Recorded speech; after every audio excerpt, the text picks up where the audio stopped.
উদ্ধৱ গোপী সংবাদ শ্ৰীকৃষ্ণৰ দ্বাৰা উদ্ধৱক ব্ৰজলৈ প্ৰেৰণ। শংকৰে খে গুৰু মোৰ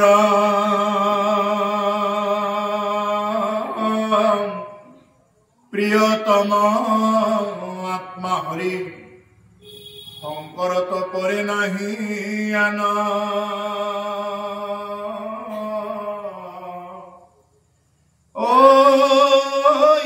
কালে পৰকালে শংকৰে খে গুৰু মোৰ শংকৰক স্মৰি যাওক প্ৰাণৰাম শংকৰক স্মৰি যাওক প্ৰাণ।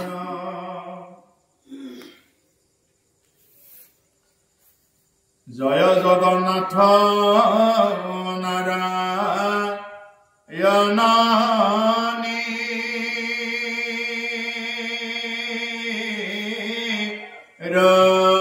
ৰঞ্জন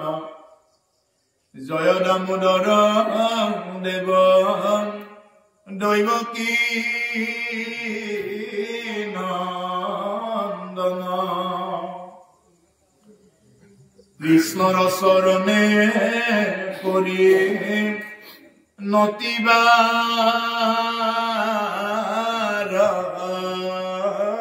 হত শংকৰে ৰচিলা কথা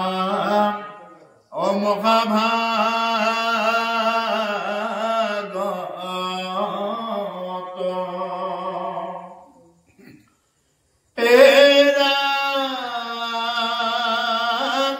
শুনা সৰ্বজনে গোপী উদ্ধৱ সংবাদ কোটি জনমৰো কৰি পাতক উৎসাদ অ নাই ধৰ্ম কৃষ্ণ কথা শ্ৰৱণ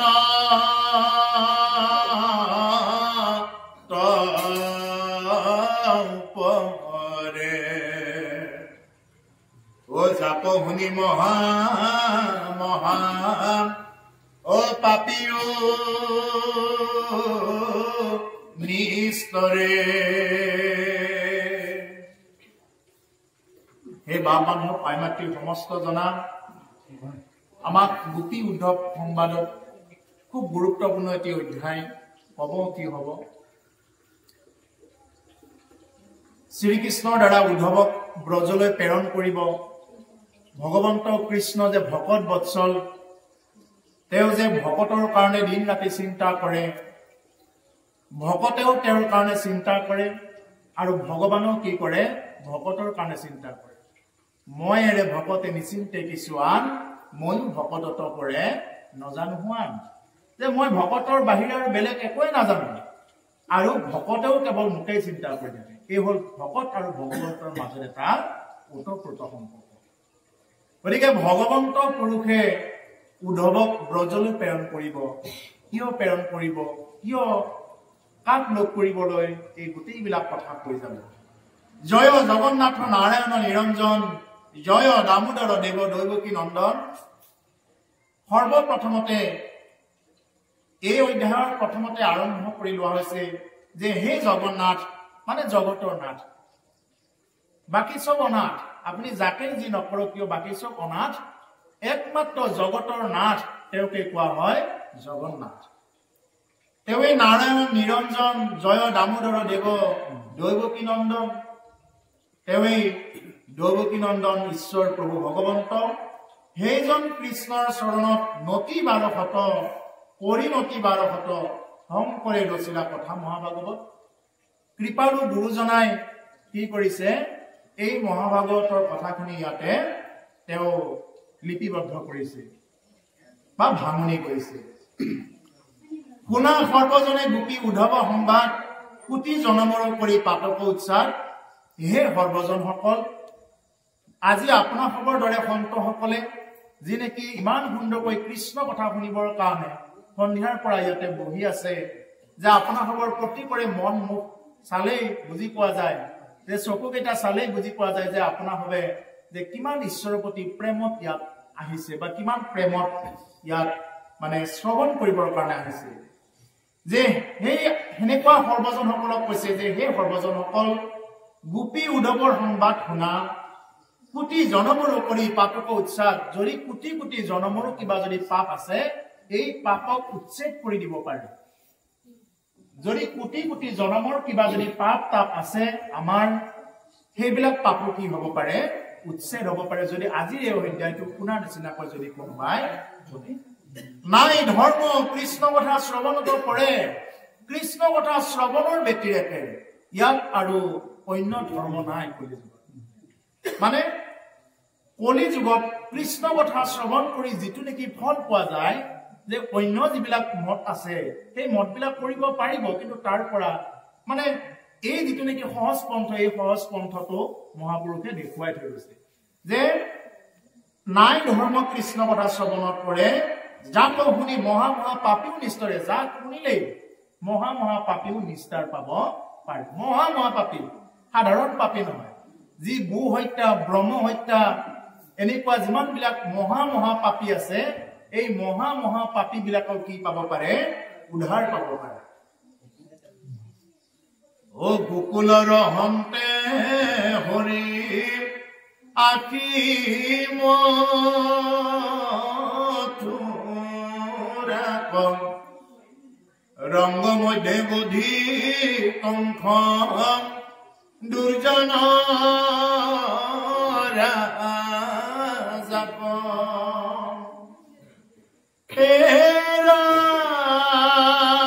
পিতৃৰ মাতৃৰ পাছে উচুৰিলা বন্ধন ও কৈলা উগ্ৰ ফেন কম নৃপতি নাৰায়ণ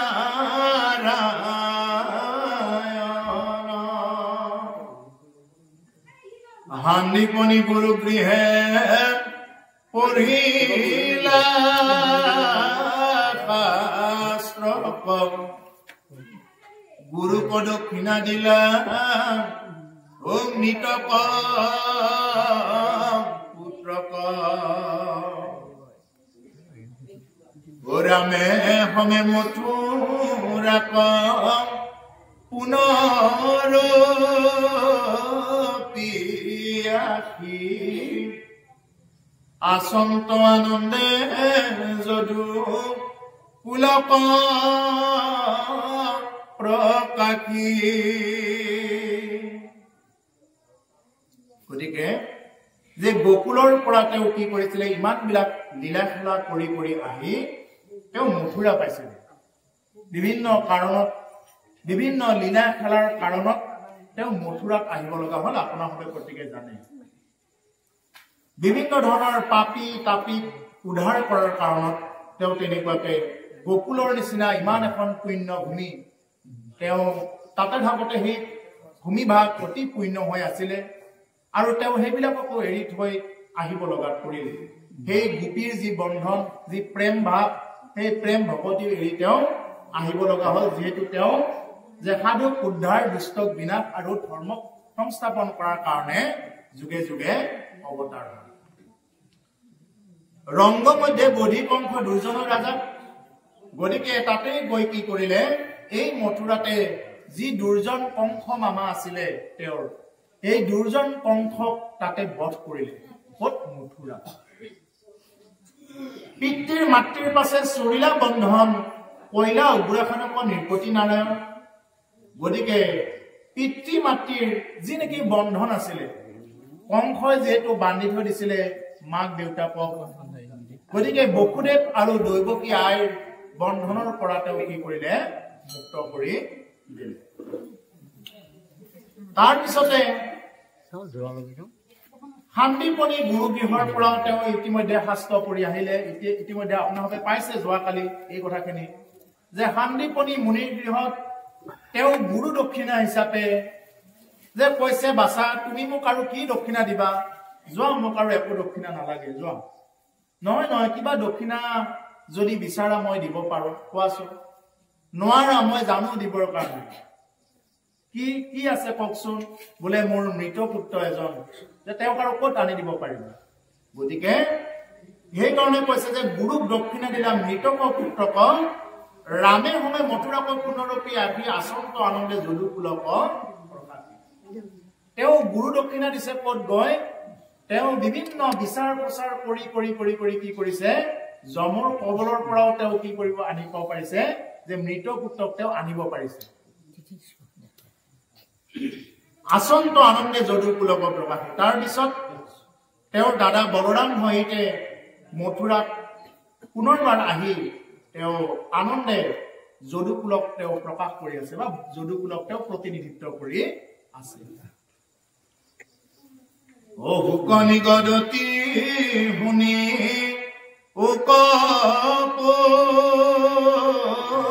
উপৰিকিত ও পাতকৰ যমদূত কৃষ্ণৰ চৰণ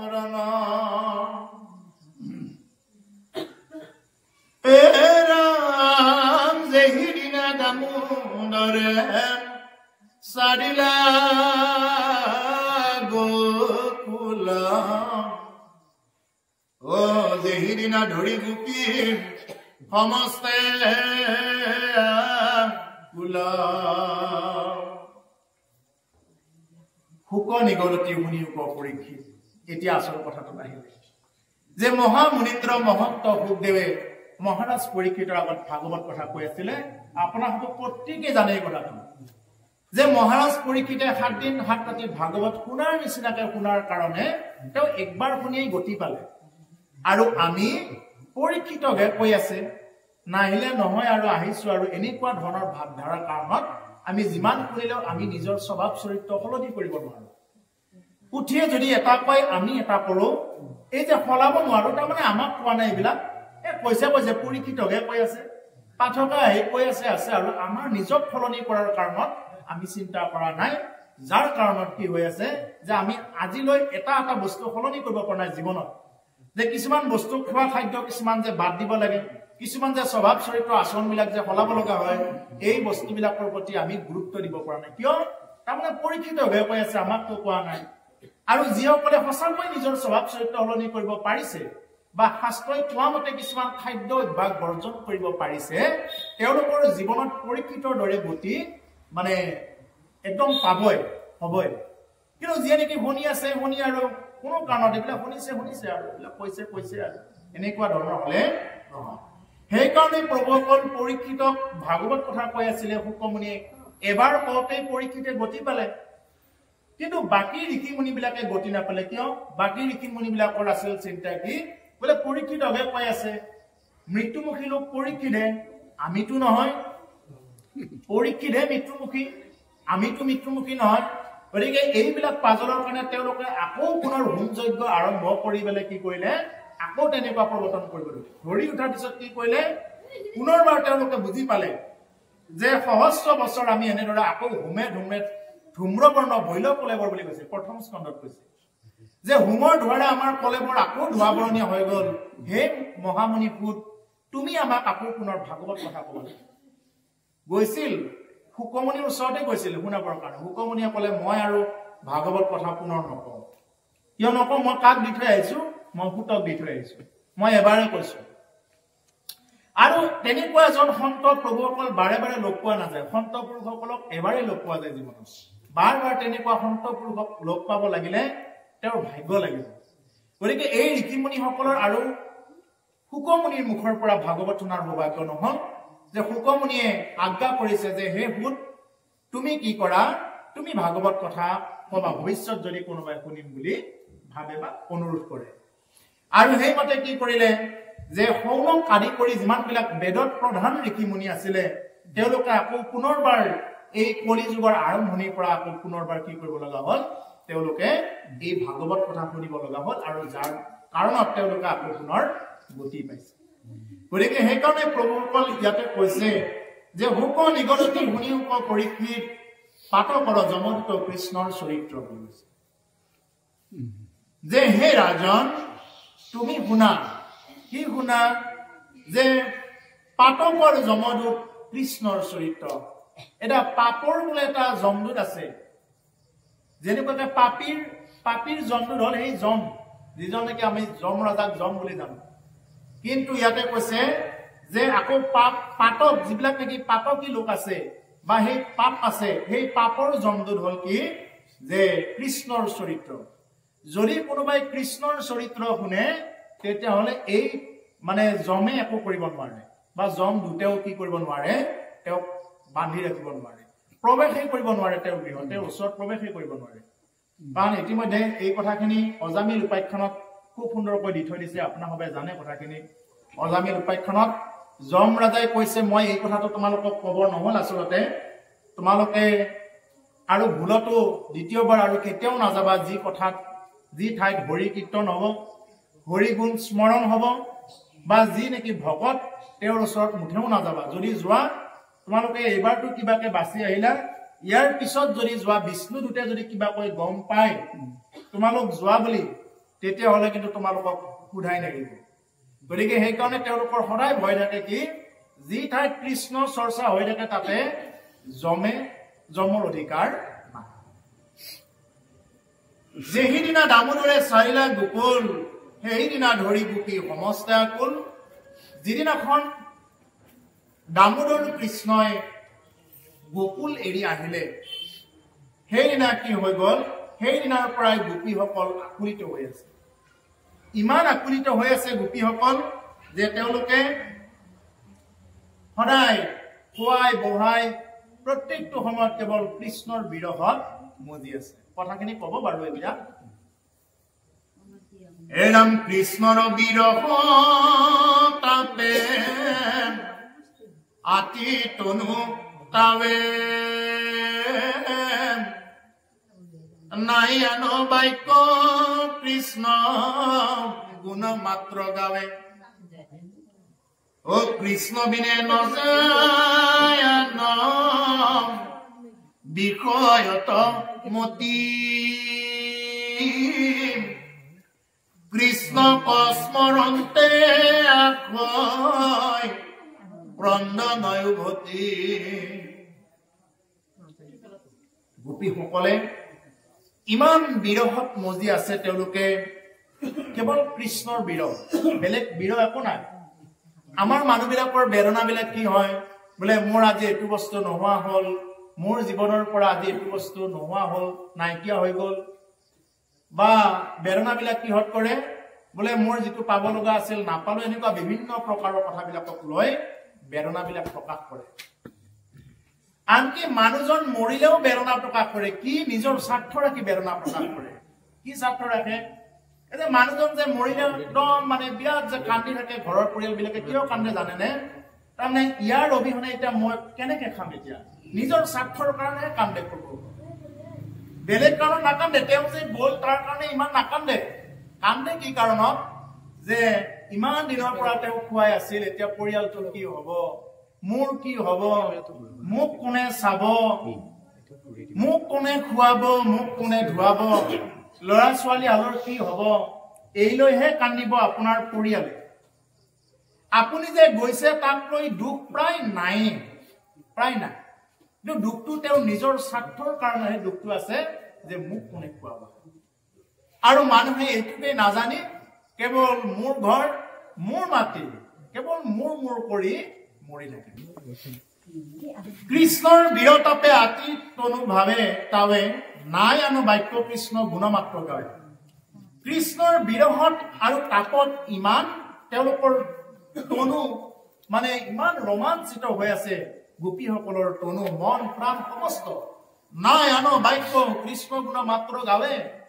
বেলেগ আৰু একো বাক্যই নাই কেৱল কৃষ্ণ গুণ গাই গাই তেওঁলোকে আছে যেতিয়া ভগৱান কৃষ্ণ কি কৰিলে যে যিদিনা তেওঁ মানে সেই গোপীসকলৰ ওচৰৰ পৰা তেওঁ যিদিনা গুচি গৈছিলে কৃষ্ণ বিনে নজায় আনো বিষয়ক মতি কৃষ্ণ স্মৰণতে হৈ ক্ৰন্দন উভতি যেন তেওঁলোকৰ কৃষ্ণ বিনে আন বিষয়ক আৰু মতি নাই কৃষ্ণৰ বাহিৰে আৰু আন বিষয়ত মতিয়ে নাই তেওঁলোকৰ কোনো বিষয়ত মতি নাই তেওঁলোকে ভালকে নে খাব পাৰিছে নে শুব পাৰিছে নে তেওঁলোকে অন্য কিবা কৰিব পাৰিছে যে প্ৰত্যেকটো সময়ত এটাই কথা যে মোৰ প্ৰভু কৃষ্ণ ক'ত আছে কি কৰি আছে কি খাইছে তেওঁলোকে আমালৈ মনত পৰিছে নে নাই এনেকুৱা ধৰণৰ কথাবিলাকক লৈ তেওঁলোকৰ সদায় দৃঢ় ও যেবে গোপী সকলে বংশীৰ শুনাই ৰাম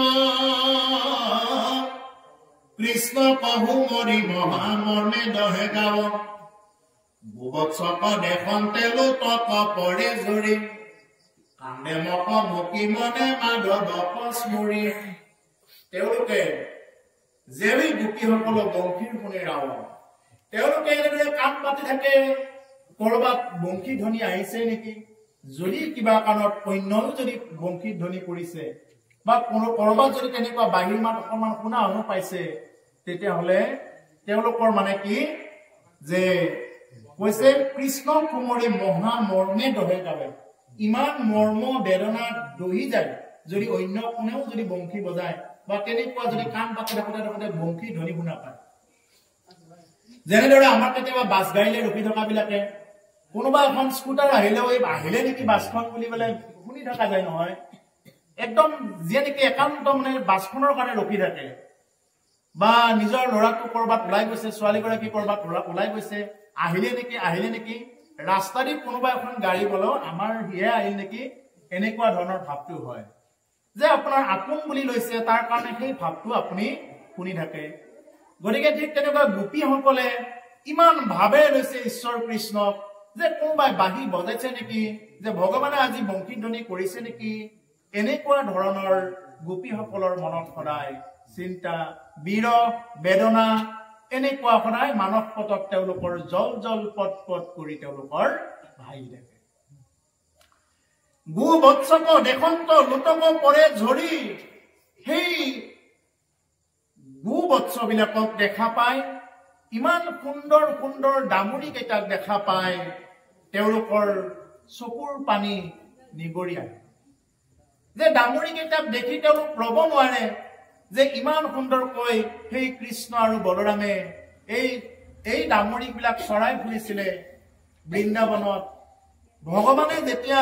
বৃন্দাবনত তেনেকুৱাকে ওলাই গৈছিলে গৰু চৰাবৰ কাৰণে গৰুৱে ঘাঁহ খাব এৰি কৃষ্ণৰ ওচৰত গৈহে থাকে গছৰ পশু পক্ষীও কি কৰি থাকে গছৰ গুটি খাব এৰি গছৰ ফল খাব আশা এৰি কৃষ্ণৰ ফালে লাগি চাই থাকে ইমান সুন্দৰ মুখমণ্ডল ইমান সুন্দৰ তেওঁৰ লীলা খেলা এইবিলাকক চাই তেনেকুৱাকে থাকে যে কান্দে মকমকি মনে মাধৱক স্মৰি যে তেওঁলোকে ইমানে মাধৱক স্মৰণ কৰে যে মাধৱক স্মৰণ কৰি কৰি তেওঁলোকৰ চকুৰ পৰা প্ৰত্যেকটো সময়তে কেৱল চকু পানী নিগৰি থাকে অন্য কোনো কাৰণত নহয় প্ৰভুসকল আমি কি বিষয়ক লৈ কান্দো বোলে আমাৰ এটা বস্তু নোহোৱা হৈ গ'ল তাক লৈ আমাৰ চকু পানী ওলায় কোনোবা দিনা কান্দি পাইছোনে বাৰু ঈশ্বৰৰ কাৰণে প্ৰভুক পোৱাৰ কাৰণে কোনোবা দিনা কান্দি পাইছোনে বাৰু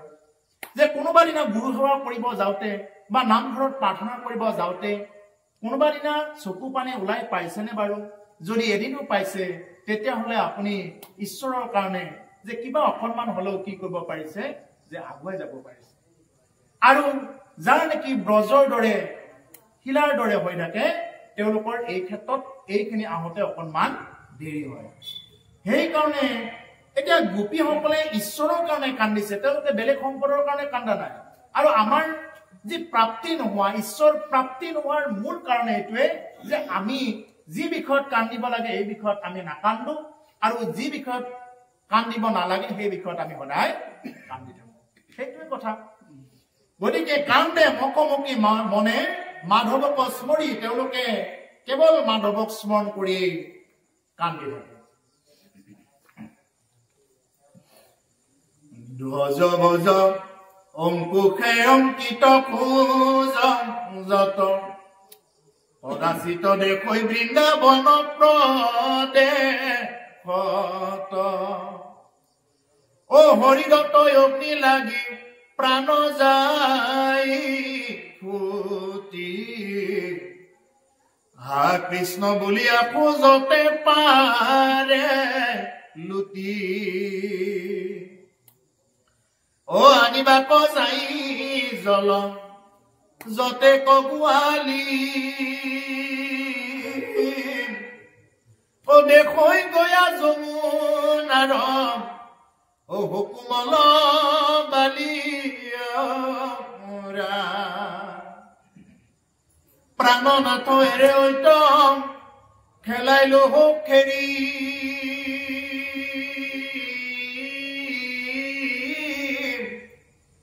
আহা কৃষ্ণ বুলি তৈতে ও পৰিপাদ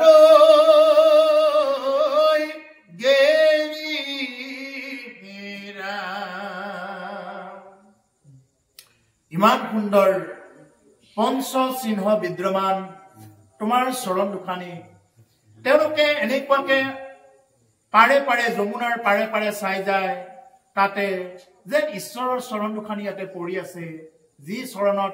ধ্বজ বজ জব পংকজ অংকুশ যে চিহ্নবিলাক তাতে যেন আছে অংকিত কৰা আছে পৰাজিত দেশ হৈ বৃন্দাবন প্ৰদেশত তেওঁলোকে চাই যাই থাকোঁতে কেতিয়াবা কৃষ্ণই যে লীলা কৰিছিল তেওঁ যে চৰণ দুখানি ক'ত থৈ লীলা কৰিছিল তেওঁলোকে গোটেইবিলাক জানে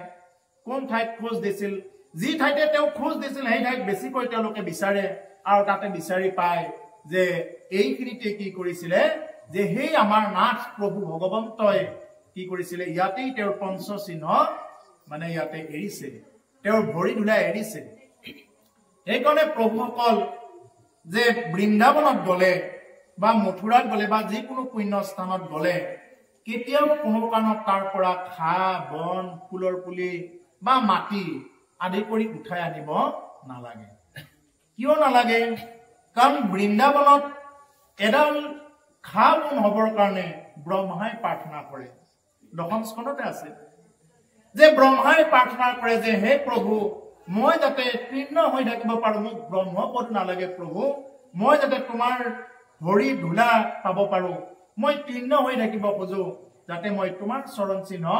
মই লাভ কৰিব পাৰো যে বৃন্দাবনৰ তৃণ কেইডালৰ ইমান সৌভাগ্য ইমান ভাগ্যৰ বলত জন্ম লোৱা যদি তৃণ কেইডাল আপুনি মই যদি উঠাই লৈ আহো আমাৰ ঘৰত বিৰাট মংগল হ'ব বুলি এইবিলাক একো মংগল নহয় মংগল কেনেদৰে হ'ব মানুহৰ জীৱনত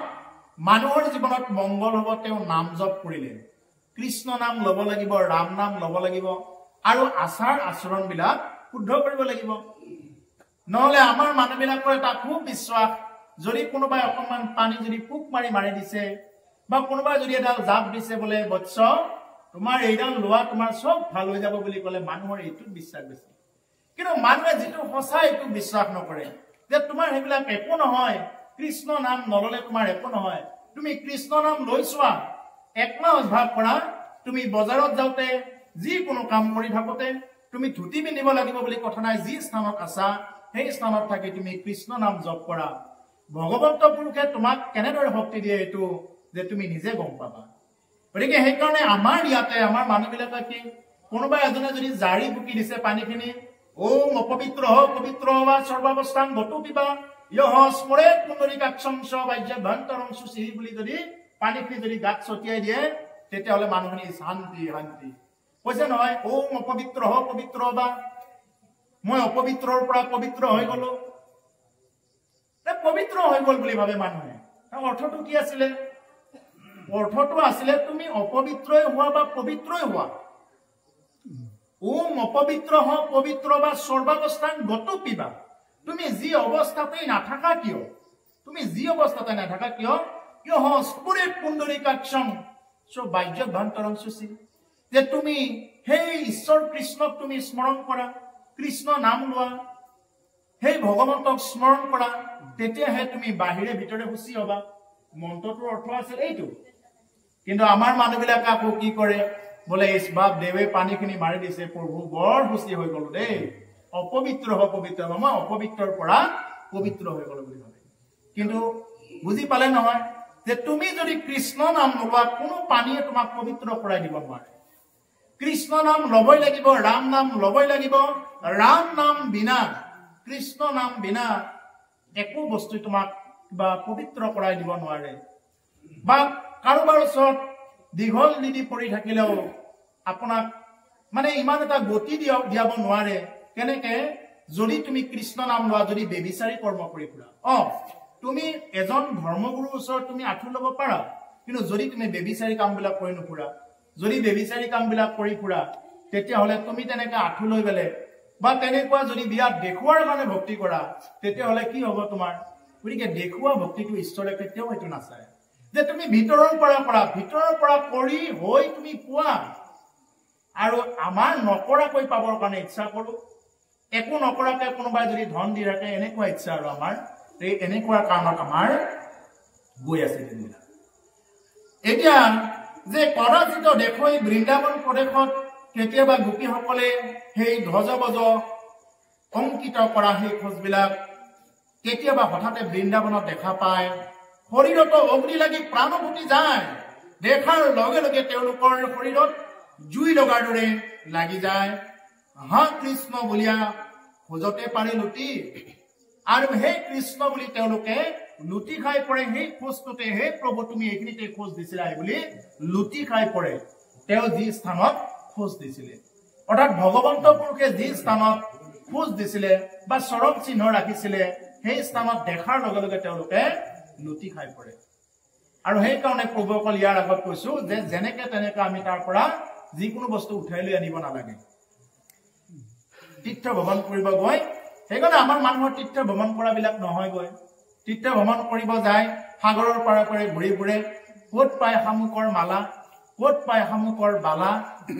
এনেকুৱা ধৰণৰ বস্তুবিলাক বিচাৰি ফুৰে এতিয়া যদি জগন্নাথ পুৰীত যায় জগন্নাথ পুৰীত গ'লে সাগৰৰ পাৰে পাৰে ঘূৰি থাকি বোলে আমাৰ নাতিনীটোৰ কাৰণে কিবা অকণমান লৈ যাব পৰা হ'লে বালা একযোৰ লৈ যাব পৰা হ'লে শামুকৰ কি বুলি কয় সেইটো শংকৰ এনেকুৱা বিভিন্ন প্ৰকাৰৰ বস্তু বিচাৰি ফুৰে তাৰ পৰা নাম কামাই কৰিবৰ কাৰণে নাযায় পুণ্য কামাই কৰিবৰ কাৰণে নাযায় তাতে কমত পায় বস্তুটো 100 মান পইচা লৈ যাব লৈ গৈ তাৰ পৰা সাগৰৰ পাৰে পাৰে বিচাৰি সেইখিনি বস্তুহে লৈ আহে তাৰ পৰা আৰু কি আনে কওক এইবাৰ আমাৰ লগত গ'ল মই নামটো নকওঁ ঠাইখিনি এইবাৰ আমাৰ লগত গ'ল এই জগন্নাথ পুৰীত গৈ এটা বস্তু এৰি দিব লাগে নহয় জগন্নাথ পুৰীত গ'লে কিবা এটা বস্তু মানে এৰি দিব লাগে আৰু আপুনি যদি ইচ্ছা কৰে মানে কিবা এটা বস্তু আপুনি মনৰ পৰা এৰি দিব লাগে এতিয়া আহি কথা হ'ল আমাৰ মাজত বা আপুনি কি এৰা হ'ল এটা বস্তু এৰি দিলো দে নকওঁ নেকি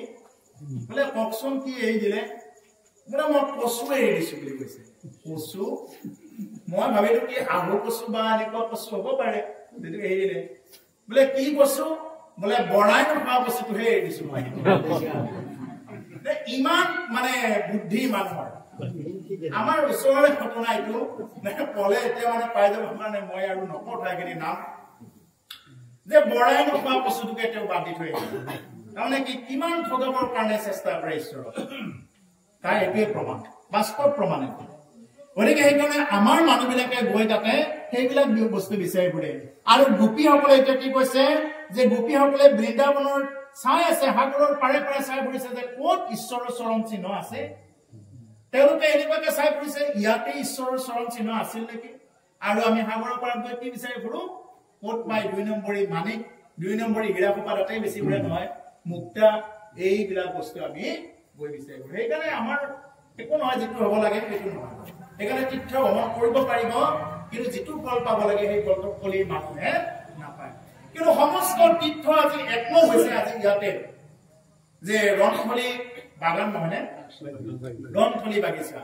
এই ৰণথলী বাগিচা নামঘৰত ইয়াতে কি হৈছে আজি সমস্ত তীৰ্থ ইয়াতে একলগ হৈছে আপোনাৰ হ'ব দৰা সন্তসকলে য'ত পদাৰ্পণ কৰিছে এই ঠাইতে গংগা গয়া বৃন্দাবন কাশী চব একলগ হৈছে ইয়াতে গতিকে ভাগৱত গংগাত যদি কোনোবাই স্নান কৰে তেতিয়াহ'লে তেওঁ ভিতৰে বাহিৰে পবিত্ৰ হ'ব পাৰে আহোঁতে গাটো ধুই আহিছে বাহিৰখন পবিত্ৰ হৈ গ'ল আৰু ভিতৰখন কেনেকে পবিত্ৰ হ'ব যেতিয়া নেকি এই কথাবিলাক কোনোবাই কৰ্ণপথেৰে যেতিয়া শুনিব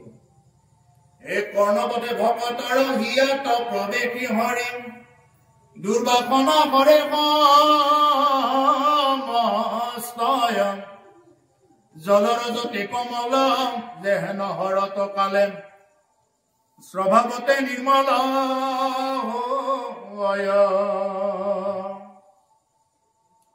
গতিকে কৰ্ণপথে ভকতৰ হিয়াত প্ৰৱেশী কৰি কাণৰ পথেৰে কি হয় ভকতৰ হিয়াত কৃষ্ণ নাম প্ৰৱেশ কৰাৰ লগে লগে তেওঁৰ ভিতৰখন পবিত্ৰ হৈ যায় যেনেদৰে উদাহৰণ দিছে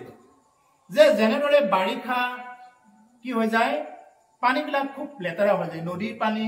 বৰ্ষাৰ পানী বা বিভিন্ন প্ৰকাৰৰ জান জুৰি পানীবিলাক লেতেৰা হৈ যায় কিন্তু এতিয়া শৰৎকাল পৰিছে নিজে নিজে পৰিষ্কাৰ হৈছে কোনেওতো ফিল্টাৰ কৰা নাই এনেই ফটফটীয়া পৰিষ্কাৰ হৈ পৰিছে ঠিক তদ্ৰুপ যে কৈছে কৰ্ণপথে ভকতৰ হিয়াত প্ৰৱেশী হৰি দুৰ্বাসনা হৰে সমস্তই আপোনাৰ যি দুৰ্বাসনা আছে যি মনত জ্বালা যন্ত্ৰণা আছে সংসাৰক লৈ এই সমস্ত জ্বালা যন্ত্ৰণা ইমানতে অন্ত পৰিব যদি একান্ত মনে শুনে কৈছে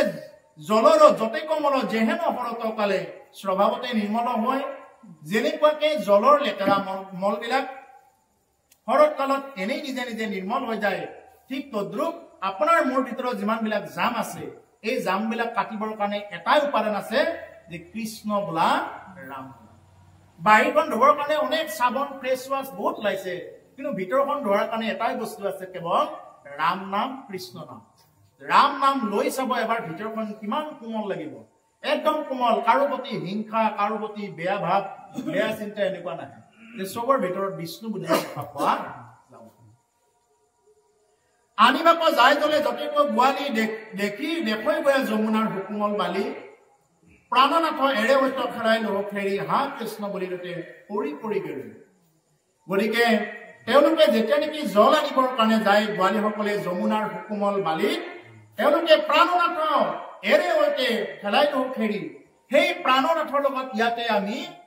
মানে খেলা খেলিছিলো বুলি তেওঁলোকৰ মনত পৰে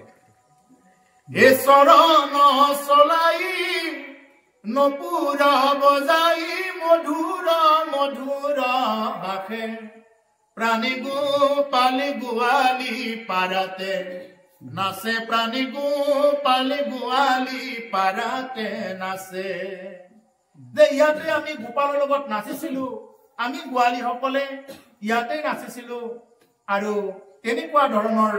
মানে সেই যমুনাৰ বালিখিনি দেখাৰ লগে লগে পানী আনিব গৈ তেওঁলোকৰ মনত পৰে এই কথাবিলাক আগৰ স্মৃতিবিলাকে তেওঁলোকক মানে বৰ দুখ বেদনা দিছে দিনগত যাই যুগম সহস্ৰ সমান ও সৰ্বদায় গোবিন্দ তৰ্পিলে কমন ও দেখিব কমল নেত্ৰ আশীবন্ত হৰি আশা দেখে আছো পথ মপি প্ৰাণ ধৰি কৃষ্ণ বিনে যেন ভৈল গোপীৰ অৱস্থা ভকতৰ বান্ধৱ মাধৱে শুনি কথা নহলে হৃদয় দুখে মনে গুণিল অন্ত কিমতে কৰাইব আবে গোপিকা কষান্ত দিনগত যায় যুগ সহস্ৰ সমান বুলি কৈছে এদিনত 100 বছৰমান মানে এনেকুৱা লাগে নাযায় নোপোৱাই লাগে তাৰমানে দিনটো নাযায় নোপোৱাই লাগে এনে যে থদুৱা মানুহবিলাকৰ কাম নোহোৱা মানুহবিলাকৰ দিনটো যে নাযায় নোপোৱাই লাগি থাকে আৰু কাম থকা মানুহবিলাকৰ দিনটো দেখোন গলে মই অকণমান শুবও নাপালো ৰেষ্ট নাপালো অকণমান বুলি লাগে আৰু যাৰ নেকি কামেই নাই একো তেওঁৰ দিনটো দেখোন নাযায়হে নাযায় এনেকুৱা লাগি থাকে এনেকুৱা কথা গতিকে আজি গোপীসকলৰ এনেকুৱা লাগিছে যে দিনগত যায় যুগ সহস্ৰ সমান সৰ্বৰে গোবিন্দক অৰ্পিলে প্ৰাণ তেওঁলোকে এটা দিনত এক যুগ যোৱাৰ নিচিনা তেওঁলোকে মনতে পাইছে আৰু সদায় তেওঁলোকে কি কৰিছে যে গোবিন্দক অৰ্পিলে প্ৰাণ সমস্ত প্ৰাণ তেওঁলোকে গোবিন্দতে অৰ্পণ কৰি দিছে আমি পাৰিছোনে প্ৰভুসকল নিজক প্ৰশ্ন আমি ঈশ্বৰৰ ওচৰত আমি প্ৰাণটো সমৰ্পণ কৰিছোনে সেইকাৰণে এইবিলাক খুব তত্ত্বৰ কথা এইবিলাক সেইকাৰণে ৰাতি হোৱাৰ সময়ত ঈশ্বৰৰ ওচৰত আমি সমৰ্পণ হ'ব লাগে কাৰণ ৰাতি যদি কিবা কাৰণত ঘুমতিত মৰি থাকিব লগা হয় কিবা বেলেগ চিন্তা কৰি গতিকে সেইকাৰণে ৰাতি হোৱাৰ সময়ত ঈশ্বৰ কৃষ্ণক স্মৰণ কৰি শুব লাগে হে প্ৰভু যে দিনটো আমি যি যি কাম কৰিলো এই সমস্ত কৰ্মৰ যদি কিবা অপৰাধ হৈছে তুমি মাৰ্জনা কৰি দিবা আৰু আজি ৰাতিটোৰ কাৰণে প্ৰভু তোমাৰ চৰণতে আশ্ৰয় গ্ৰহণ কৰিলো বুলি যদি আপুনি একবাৰ যদি কৃষ্ণ নাম লৈ বেলে যদি আপুনি মুখখন বন্ধ কৰি শুব পাৰে তাৰমানে ঈশ্বৰৰ ওচৰত অৰ্পণ কৰি হোৱাৰ পিছত যদি ৰাতি প্ৰাণো যায় কেতিয়াও বিফল নহব আপোনাৰ জনম যদি ৰাতি কৃষ্ণ বুলি কৈ হোৱাৰ পিছত যদি টোপনি আহে তেতিয়াহ'লে আৰু সেই প্ৰাণটো বিফল নাযায় আৰু তেতিয়া কি হৈ যাব মনুষ্যৰ এই যে আধা বয়সটো শুতে যায় নহয় আধা বয়স যে মনুষ্যৰ আয়ু 100 বছৰ এনে হিচাপ মতে আজিকালি দেখোন নাখাবলগীয়া বিলাক খাই নকৰিবলগীয়া কামবিলাক কৰি এতিয়া মনুষ্যৰ আয়ু কমি গৈছে এনে মনুষ্যৰ আয়ুষ 200 শতেক সংখ্যাত 100 বছৰ আয়ু কিন্তু অৰ্ধেক যায় নিদ্ৰাত বুলি কৈছে আধা নিদ্ৰাত যায় এই যিখিনি আধা নিদ্ৰাত যায় আমি যদি সদায় ৰাতি শুৱাৰ সময়ত হে প্ৰভু কৃষ্ণ বুলি কৈ যদি শুব পাৰো কৃষ্ণ বুলি কৈ হোৱা মানে কৃষ্ণৰ ওচৰত অৰ্পণ কৰি দিলো আমি ৰাতিটো অৰ্পণ কৰি দিয়া মানে ৰাতিটো আৰু এই যিমানবাৰ উশাহ নিশাহ লৈ আছে কেৱল কৃষ্ণতে অৰ্পণ হৈ থাকিব গতিকে তেতিয়া আৰু মানে বিফলে নাযায় তেতিয়া যদি মৰিব লগা হয় কিবা কাৰণত প্ৰেছাৰ উঠি পিনে গতিকে সেইকাৰণে যে শুৱাৰ সময়ত সদায় কৃষ্ণ নাম লৈ শুব লাগে আৰু ৰাতিপুৱা উঠিব আকৌ পুনৰ কৃষ্ণক স্মৰণ কৰি গুৰুৱে শিকাই দিয়ে এইবিলাক কথা কেনেদৰে স্মৰণ কৰিব লাগে মুঠতে গুৰুৱে শিকোৱা ধৰণে বা যদিও কোনোবাই গুৰু ধৰা নাই তথাপি এইখিনিকেই কৈছো যে ঈশ্বৰ কৃষ্ণক স্মৰণ কৰি বসুমতীত ভৰি দিয়াৰ আগত এবাৰ স্মৰণ কৰি যে হে আই যে তোমাৰ চৰণত এতিয়া মানে তোমাৰ বুকুত এতিয়া ভৰি দি আমি দিনটো ক'ত ক'ত কি কৰি ফুৰো গতিকে তুমি দায়দোষ নধৰিবা বুলি কি কৰি এটা সেৱাকাৰী দিনটোৰ প্ৰথমটো খোজ দি আমি কামৰ ফালে আগবাঢ়িব লাগে গৃহৰ পৰা আগবাঢ়িও আমি প্ৰথমতে কেইজনমান সন্তৰ নাম লৈ অন্তত বাহিৰ হ'ব লাগে আমাৰ যি সন্ত আছে মহাপুৰুষ আছে তেওঁলোকৰ নামবিলাক উচ্চাৰণ কৰি বা মনতে স্মৰণ কৰি হলেও গৃহৰ পৰা বাহিৰ ওলাব লাগে আৰু তেনেদৰে যদি কৰা যায় নিশ্চিত কিছুমান যিবিলাক নেকি অকাল মৃত্যু আৰু যিবিলাক নেকি এতিয়া হঠাৎ ঘটি থাকে সেইবিলাকৰ পৰা যথেষ্ট ৰেহাই পাব পাৰে গতিকে সেইকাৰণে ঘৰৰ পৰা ওলোৱাৰ সময়ত ৰাতি শুৱাৰ সময়ত আৰু বিচনাৰ পৰা প্ৰথমটো খোজ দিয়াৰ সময়ত প্ৰথমবাৰ চকু মেলাৰ লগে লগে এইবিলাক ঈশ্বৰ স্মৰণ কৰিহে কৰিব আৰু তেনেদৰে যদি কৰা যায় জীৱনত চাব যে অনেক দুৰ্যোগ হ'বলগীয়া আছিলে কেনেকৈ কাটি যায় আপুনি পিছত নিজে নিজে চিন্তা কৰিব যে আজি কিন্তু এইটো হল হয় নিশ্চয় হলহেঁতেন কিন্তু কিবা নহয় কিবা এটা গ্ৰহ হয় বা গ্ৰহ বুলিয়ে কৈছো আমি গ্ৰহ বুলিয়ে কৈ থাকো যে কিবা নহয় কিবা এটা মানে এটা শক্তিয়ে আমাক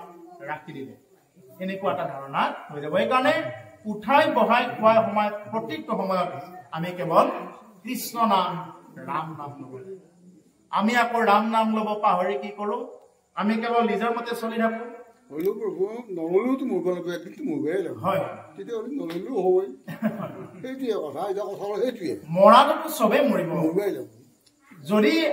যদি কোনোবাই আয়ুসটো বঢ়াই আনি 1 লাখ বছৰো কৰি লয় 1000 বছৰো কৰি লয় তেওঁতো মৰিবই লাগিব গতিকে আমি যিহেতু মৰিবই লাগিব গতিকে তাৰ কাৰণে এইখন যেহেতু মৈত্য লোক মৈত্য বুলি কওঁ আমি মৈত্য মানে মৃত্যু লোক মৃত্যু ইয়াত মৃত্যু হবই যি বস্তুৰ ইয়াতে সৃষ্টি হৈছে তাৰ ধ্বংস হবই এই পৃথিৱীখনো ধ্বংস হব এদিন এই চন্দ্ৰ সূৰ্য ইয়াত ডুবি যাব গতিকে সেইকাৰণে যে ইয়াত যি সৃষ্টি আছে এই সৃষ্টি এদিন নহয় এদিন ধ্বংস হবই নিশ্চিত গতিকে সেইকাৰণে আমাৰো যিটো দেহা পাইছো এই দেহাটো এদিন নহয় এদিন মৰিবই লাগিব সেইকাৰণে যে ইমান বছৰ আয়ুস খাই মৰি কি কাম হ'ব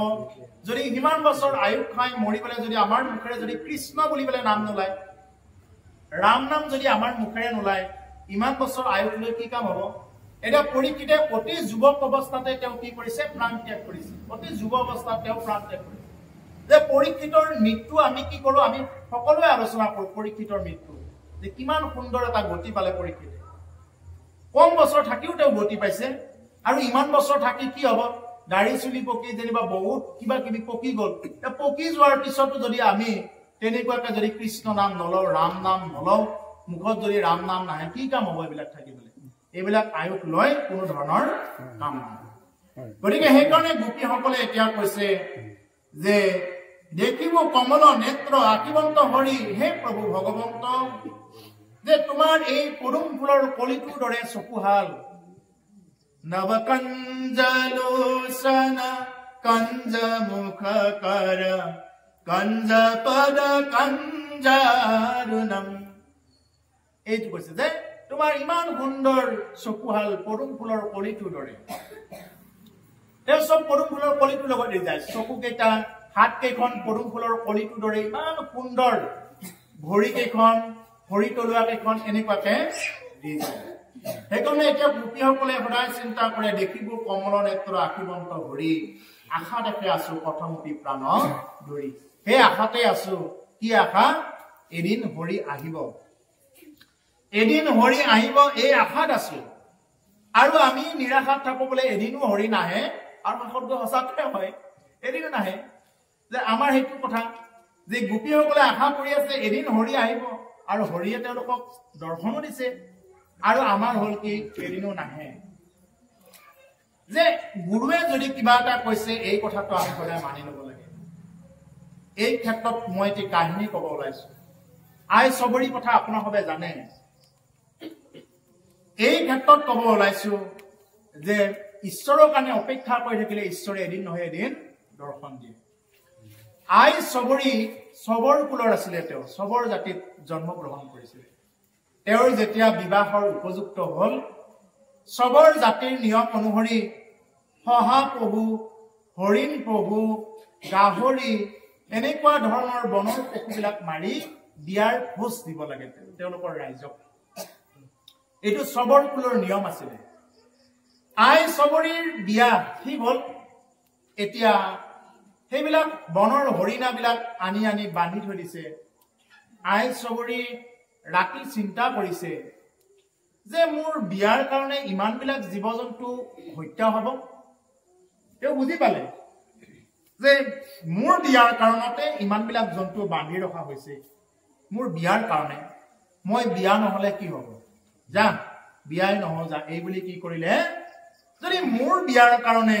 ইমান কেইটা পশু যদি অমাত জীৱৰ যদি মৃত্যু হ'ব লগা হয় যা তেনেকুৱা ৰাইজক মই ভোজন খুৱাও আৰু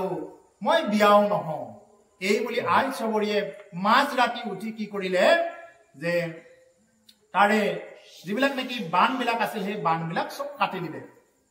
পশু পক্ষীৰ বানবিলাক কাটি দিলে আৰু সেইদিনা পশু পক্ষীবিলাকে আই চবৰিক আশীৰ্বাদ দিছে হে আই যে তই আমাক নিশ্চিত মৃত্যুৰ পৰা ৰক্ষা কৰিলি যা আশীৰ্বাদ কৰিছো এদিন তোকো ঈশ্বৰে দেখা দিব যা এই বুলি কৈ সিহঁতে তাৰ পৰা গুচি গ'ল নিজৰ নিজৰ ঠাইত আই চবৰি এতিয়াতো থাকিব নোৱাৰে ঘৰতো এতিয়া আৰু বা কি অৱস্থা হয় তেওঁ ৰাতিয়ে কি কৰিলে তেওঁ গুচি গ'ল বনৰ মাজে মাজে গুচি যায় আই চবৰিৰ মনত এটাই চিন্তা মোক কোনে স্থান দিব মই হলো চবৰ জাতি নিজ জাতি তাতে তিৰুটা জাতি তাতে মোৰ কোনো নাই মই ইমান নিজ জাতিৰ মানুহক কোনে স্থান দিব এই বুলি আই চবৰিৰ মনত চিন্তা হয় গৈ গৈ তেওঁ এজন ঋষিৰ আশ্ৰমত উপস্থিত হল আৰু সেই ঋষিৰ আশ্ৰমত উপস্থিত হৈ তেওঁ তাতে মনে মনে তেওঁ চাই থাকিব ধৰিলে ঋষিবিলাকে কি কৰে তেওঁলোকে যি কথা কয় মনে মনে এক জায়গাত মানে ৰৈ তেওঁ কি কৰে সেইবিলাক শুনি লয় তেওঁলোকক সুবিধাৰ কাৰণে কি কৰে যে যদি তেওঁলোকৰ খৰি লগা হয় হোমৰ কাৰণে যজ্ঞৰ কাৰণে যদি খৰি লগা হয় এই খৰিবিলাক আই চবৰি নিজে যোগাৰ ধৰি ৰাতিয়ে কেনেকে কাটি আনি তেওঁলোকৰ ঠাইত থৈ দিয়ে ফুল লগা হলে ফুলবিলাক ছিঙি আনি খুব সুন্দৰকৈ ধুই তেওঁ যজ্ঞৰ থলীত খুব সুন্দৰকৈ ফুলবিলাক থৈ দিয়ে ঋষিজনৰ নামটো পাহৰা হল খুব এজন ব্ৰহ্মবিদ ঋষি আছিলে সেই ঋষিজনৰ আশ্ৰমত থাকে ঋষিজনে বহুদিন এনেদৰে চাই আছে যে কোনে আমাৰ সেৱাবিলাক চোৰ কৰে সেৱা চোৰ কৰা বুলি কৈছে কি সেৱা চোৰ আজি যদি এই ভকতৰ এই অনুষ্ঠানটো আয়োজন কৰি যদি কোনোবাই ভকতৰ যদি কিবা সেৱা কৰিছে চাহ টুপি বনাই দিছে আজি কাতিমহীয়া অনুষ্ঠানখনত যদি কোনোবাই তামোল অকণমান কাটি দিছে যদি কোনোবাই যি কোনো ধৰণৰ সেৱা কৰি দিছে আজিৰ এই অনুষ্ঠানটোত প্ৰতিপতিককে প্ৰভু ভগৱন্তই কৃপা কৰে যে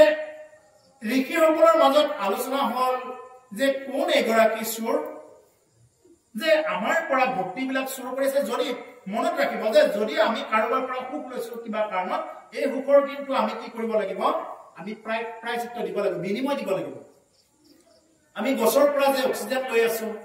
গছে যি অক্সিজেন দিছে তাৰ বিনিময়ত আমি কি কৰিব লাগিব আমি গছক আমি পুণ্য দিব লাগিব কি পুণ্য ৰাম নাম লৈ দিব লাগিব আমি যদি মুখেৰে ৰাম নাম লোৱা নাই অক্সিজেন খিনি প্ৰচুৰ পৰিমাণত লৈ আছো তেতিয়াহ'লে গছৰ পৰাও আমি খাৰ খাই থাকিম গায়ে গাখীৰ দিয়ে নিজে নাখায় মানুহক খুৱায় আৰু মানুহে খাই লৈ যদি এবাৰো যদি ঈশ্বৰ স্মৰণ নকৰো গায়েৰো ধাৰ খাই যাব লাগিব সুহিত বান্ধৱৰ আমাৰ ধাৰ খাই যাব মানুহৰ পৰাতো অনেক ধাৰ এইফালে গৈ আছো বোলে বাপ এই ৰাস্তাটো কোনফালে আছিল মই চিনি নাপালো বোলে তেওঁ ক'লে এইফালে যাওকচোন তাতে এটা নহয় এটা বিনিময় এটা দিব লাগিব ধাৰ এটা আছে এইটো হল নাম ধন লাগিব নাম ধন এনেকুৱা পুৰোহিত বিলাকে যেতিয়া কেতিয়াবা যেনিবা মোৰ বিপদ হল বিপদৰ সময়ত পুৰোহিতে মোক ফোন কৰি এটা খবৰ ললে বা এটা উপদেশ দিছে এনেদৰে কৰকচোন বা মোৰ ঘৰত গৈ খাটনি কৰি দিছে তেওঁ আপোনাৰ ঘৰত এখন অনুষ্ঠান কৰিছে গোটেই ৰাইজে গৈ আপোনাৰ ঘৰত কাম কৰি দিছে সেই ৰাইজখনৰ ওচৰত আপুনি মই ধাৰ খাই থাকিব লাগিব এই ধাৰখিনি বুজাবৰ কাৰণেও কৃষ্ণ নাম ৰাম নাম ল'ব লাগিব গতিকে এতিয়া এই ঋষিজনে দুৰ্ভাগ্য মই ঋষিজনৰ নামটো পাহৰি গলো এই ঋষিজনে কি কৰিলে তেতিয়া এদিন মনে মনে চোপা দি চাই থাকিলে যে কোনে আমাৰ সেৱাবিলাক চুৰ কৰে যে আমি যি তপস্যা কৰিছো এই তপস্যাৰ ভাগটো তেওঁ ইতিমধ্যে পাই আছে কাৰণ আমি এতিয়া খৰি লুৰিব লগা হোৱা নাই খৰিখিনি ইমান সুন্দৰকৈ আনি থৈ দিছে ফুল চুলবিলাক তেওঁ ৰাতি উঠি ইমান সুন্দৰকৈ ছিঙি থৈ দিয়ে যে কোন এগৰাকী সেৱা চোৰ এই বুলি তেওঁলোকৰ মনত চিন্তা হল আৰু তেওঁলোকে ৰাতি তেনেকুৱাকে এক জাগাত চুপি থাকি থাকি কি কৰিলে আই চবৰিক ধৰিলে যে কোন তুমি হে আই তুমি আমাৰ সেৱাবিলাক চুৰ কৰি আছা এই বুলি আই চবৰিক তেওঁলোকে ক'লে আই চবৰিটো আৰু ভয় লাগি গল তেতিয়া আই চবৰিয়ে গোটেই কাহিনীখিনি ক'লে হে গুৰুদেৱ আপুনি হয়তো মোক ঠাই নিদিব বুলি মই আপোনাৰ পৰা লুকাই আছো মই হলো চবৰ জাতি তাতে মই তিৰুতা জাতি যদি মোক স্থান নিদিয়ে মোক কোনে স্থান দিব মোৰ এতিয়া কোনো নাই প্ৰভু গতিকে মোক কোনেও স্থান নিদিব এই বুলি আই চবৰিৰ মনত ইমান আকুলভাৱে কথাখিনি কৈছে তেতিয়া সেই ঋষিগৰাকীয়ে কি কৰিলে এই ঋষিগৰাকীয়ে আই চবৰিক থাকিবৰ কাৰণে ক'লে হে আই মই তোক আজি তোক শৰণ ভজন দিম আৰু তই এই মুঠিটোতে তই থাকিবি এই বুলি কি কৰিলে সেই আইগৰাকীক তাতে থাকিবৰ কাৰণে সুবিধা কৰিলে আৰু এনেকুৱাকে থাকি আছে এদিন কি কৰিলে যে সেই জনাৰ ঋষি এই ঋষিজনাৰ এদিন মানে আকাশবাণী হল যে তুমি এতিয়া যাব লাগিব তুমি ইমান পুণ্য কৰিছা চবৰিৰ দৰে এগৰাকী আইক তুমি স্থান দিছা ইমান পুণ্য ইমান পবিত্ৰ সেই নাৰীগৰাকীক তুমি স্থান দিছা হে ঋষি তোমাৰ গতি বৈকুণ্ঠত হ'ব তোমাৰ অহা কাইলৈ তোমাৰ বিমান পৰিব গতিকে তুমি সাজু হৈ থাকিবা তেওঁতো গম পালে সাজু হৈ থাকিবৰ কাৰণে আই চবৰিয়ে কৈছে যে হে গুৰুদেৱ আপুনিতো যাবগৈ আপুনি গলে মই কি কৰি থাকিম এই বুলি আই চবৰিয়ে গুৰুদেৱৰ ওচৰত প্ৰাৰ্থনা কৰিছে যে হে গুৰুদেৱ যে আপুনি যেহেতু যাবগৈ মই আৰু আপোনাকে ইমান দিন সেৱা কৰি আছিলো গতিকে ময়ো প্ৰাণ ত্যাগ কৰি দিব কাৰণে সাজু হম তেতিয়া সেই ঋষিজনে ক'লে হে আই মোক ভগৱানে নিজে আহি লৈ নাযায় বিমানখন পঠাইহে দিছে তোক মই আশীৰ্বাদ কৰিছো এদিন ভগৱানে তোক বিচাৰি আহিব যে এদিন তোক ভগৱানে বিচাৰি আহিব তোক মই আশীৰ্বাদ কৰিছো বুলি ক'লে সেইকাৰণে প্ৰভুসকল আমি ভগৱানক বিচাৰি বিভিন্ন ঠাইত যাব নালাগে আপুনি ঘৰত থাকি আপুনি হৃদয়ৰ মাজতে ঈশ্বৰক লাভ পাব পাৰে হৃদয়ত ঈশ্বৰ আছে তাকে নহব না বিদুৰ তীৰ্থক লাগি কেনে যতন কৰা যে আতৰৰ তীৰ্থবিলাকক লাগি যতন কৰি আছা তোমাৰ হৃদয়তে ঈশ্বৰ আছে তাকে স্মৰণ নকৰা আই চবৰি ক'লে যে হে আই চবৰি মোক ভগৱানে এই বিমানখন পঠাই দিছে কিন্তু তোমাক ভগৱানে লবৰ কাৰণে নিজে আহিব এদিন ৰাম লক্ষ্মণ নিজে আহিব তোমাৰ ওচৰত সেই জগতৰ পতি তোমাৰ ওচৰত নিজে আহিব তুমি সেই দিনটোলৈ অপেক্ষা কৰি থাকা এই বুলি গুৰুৱে ভৱিষ্যতবাণী কৰি থৈ গল আৰু সেইটো আশা লৈ আই চবৰিয়ে তেনেকুৱাকে আশ্ৰমত সদায় থাকিলে দূৰৰ পৰা সদায় ফুল দি তেওঁ কি কৰে ৰামৰ কাৰণে প্ৰভু ৰামক পাবৰ কাৰণে তেওঁ সদায় আকুল হৈ থাকে সদায় ফুল দিয়ে তেওঁ নাহিব বুলি তাৰমানে কোনো কথাই নাই ফুল দি দি তেওঁ বুঢ়া হৈ গৈছে বুঢ়ী হৈ গৈছে তেওঁৰ বাকী ঋষিমুনিবিলাকে তেওঁক ঠাট্টা কৰে এই বয়সত আৰু ক'ত ৰাম আহিব তই মৰিবই ধৰিছ আই চবৰিয়ে গুৰুৰ কথা কেতিয়াও তেওঁ অৱমাননা কৰা নাই এয়া হ'বই নোৱাৰে মোৰ গুৰুৱে কৈছে যেতিয়া হ'বই মোৰ গুৰুৱে কৈছে যেতিয়া সেই মানে যি নেকি থামি সেই থামৰ যিজন প্ৰধান হত্যা বৰ্তা বিধাতা তেওঁ এদিন মোৰ ওচৰত আহিব এইটো সঁচা কথা আৰু বাকী ঋষিমুনিবিলাকে তেওঁক উপলুঙা কৰিব ধৰিলে তেওঁক নদীত পানী আনিব নিদিয়ে পানী আনিব যাওঁতে তেওঁক শিলগুটি মাৰি দিলে আৰু এনেদৰেও চবৰি আইয়ে মনত বহুত কষ্ট পাব লগা হ'ল আৰু আই চবৰিয়ে যেতিয়াৰ পৰা পানী অনা বাদ দিলে লগে লগে সেই নদীখনত টোকা লাগি গ'ল বাকী ঋষিমুনিবিলাকে তেতিয়া ক'লে চোৱা আই চবৰি সেই চবৰি এনেকুৱা অপবিত্ৰ তেতিয়া প্ৰাধান্য দিয়া নাছিল বাকী ঋষিমুনিবিলাকে ইমান অপবিত্ৰ ই পানী নিয়াৰ কাৰণত আমাৰ নদীখনে টোকা লাগি গ'ল এদিন এনেদৰে থাকি থাকি ৰাম আহিল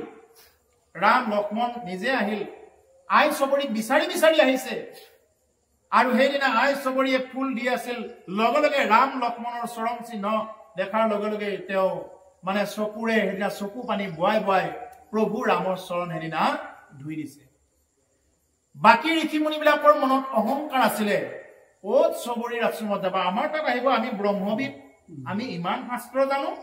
আমি ইমান বেদ জানো আমাৰ গৃহত আহিব ক'ত আই চবৰিৰ গৃহত আহিব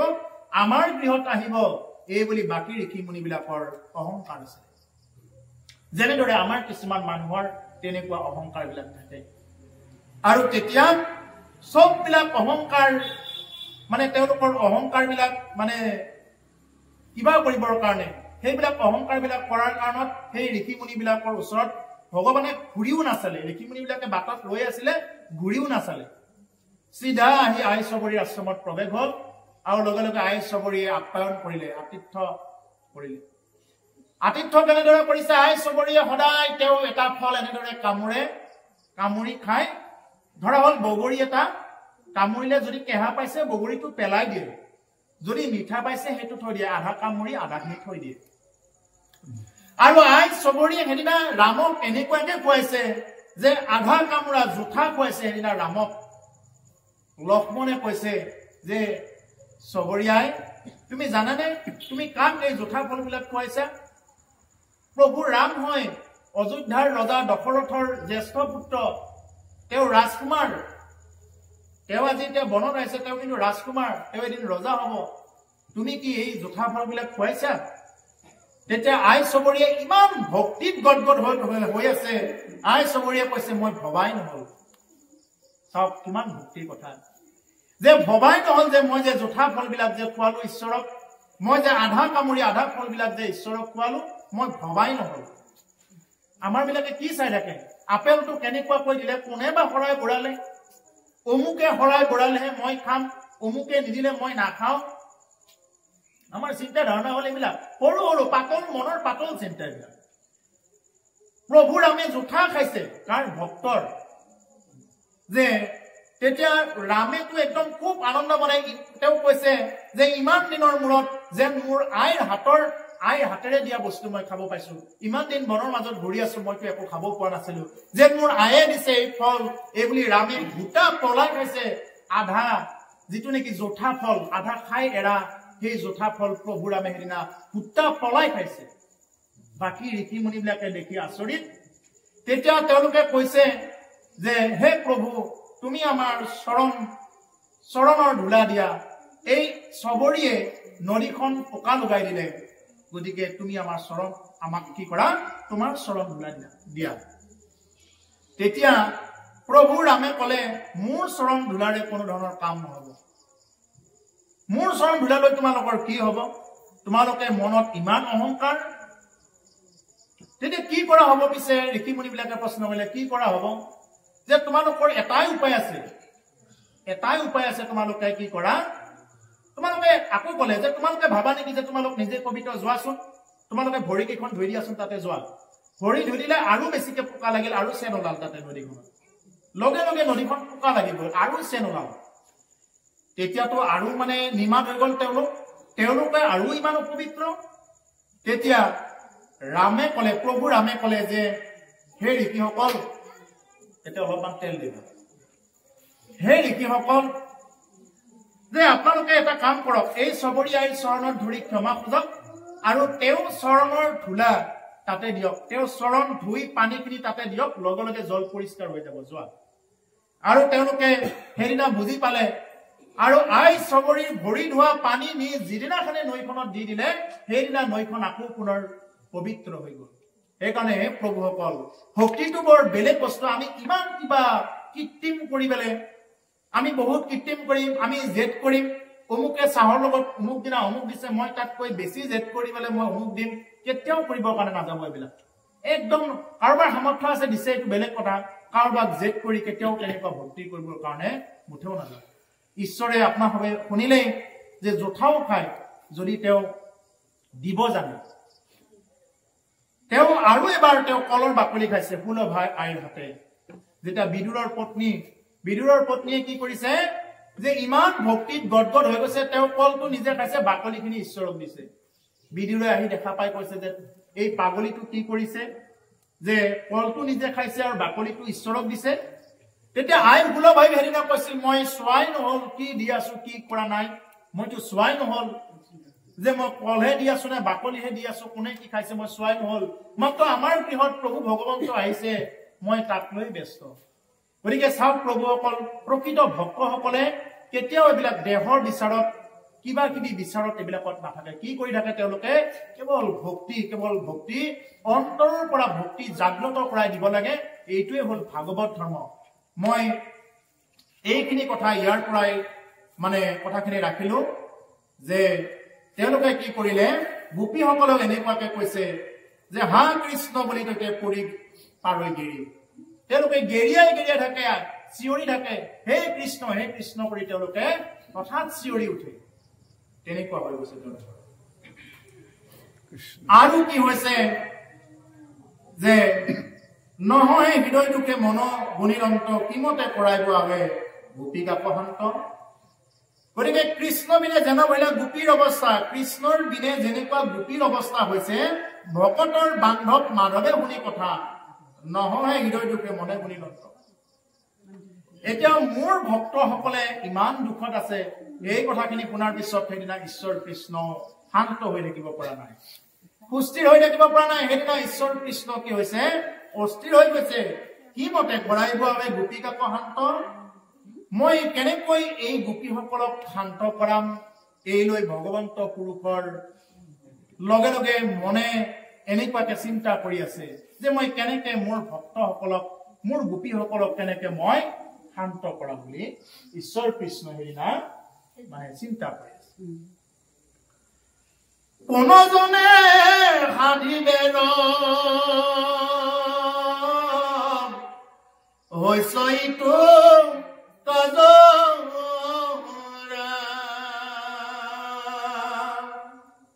ইপথ আনতক হন্তে আছে লাজৰা হেন মনে গুণী হৰি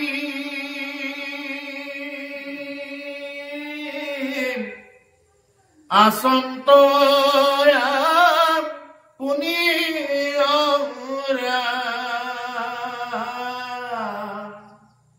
পৰম ভকত উধ বক পাইলা গুণী ৰহস্য ধানক লাগি তাংক মাতি আনি হাতত ধৰিয়া হাতয়ে বুলিলন্ত বাণী মথুৰা পুৰিত সিটো বৃষ্ণি বংশ মাজে নাই মোৰ সখী মুখ্য মন্ত্ৰী তুমি বাজে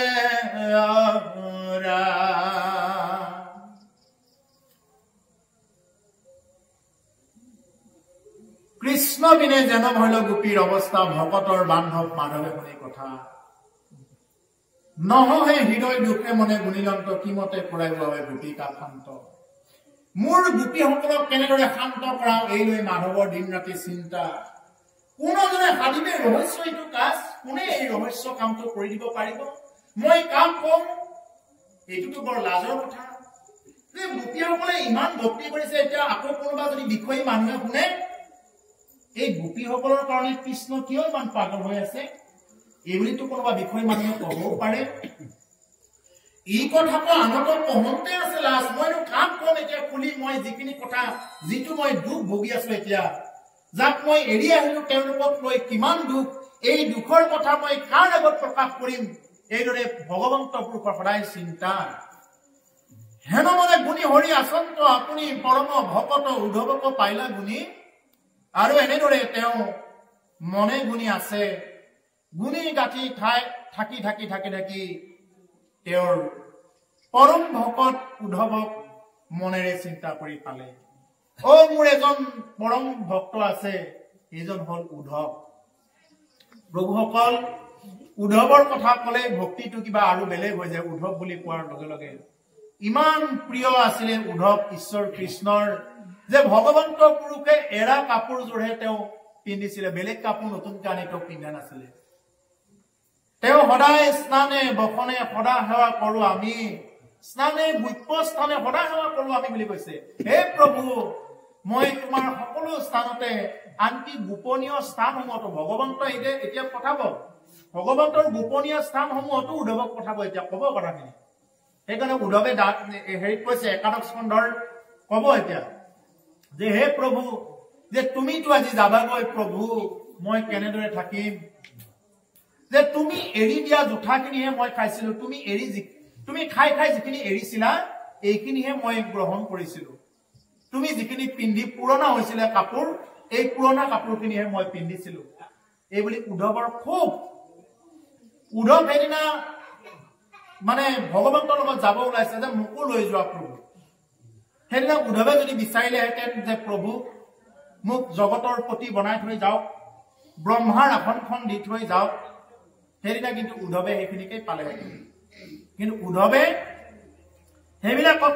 একেবাৰে কিবা নকৰি কি কৰিলে এটাই খুজিলে যে হে প্ৰভু তোমাৰ লগত মোকো নিয়া আৰু তেতিয়া ভগৱন্ত পুৰুষে কি ক'লে মই যাওঁ বৈকুণ্ঠলৈ তুমি না কান্দিবা বদৰিকা আশ্ৰমখনি যতনে ৰাখিবা যে বদৰিকা আশ্ৰমখন তুমি কি কৰা যতনে ৰাখা বুলি উদ্ধৱক সেইদিনা ভগৱন্ত পুৰুষে মানে কিছুমান সিদ্ধান্ত দি থৈ গ'ল সেইদিনা যমুনাৰ বালিতে বাগৰি বাগৰি উদ্ধৱে কান্দিছে হুকে হে ৰাম ৰাম প্ৰভু এৰি গলা মুকে কৈছে নহয় ৰাম বোলা মুখে হৰি বোলা মুখে চচৰ তলে বাগৰি বাগৰি উদ্ধৱে কান্দিছে হুকে হে ৰাম ৰাম প্ৰভু এৰি গলা মুকে কান্দে গোপী গণ ৰাম বোলা মুখে কান্দে বৃন্দাবন হৰি বোলা মুখে কান্দিছে বিৰিখৰ পাতে আকুলি ব্যাকুলি কান্দে আইজ খোৱা মোৰে প্ৰাণ কৃষ্ণ বুলি হে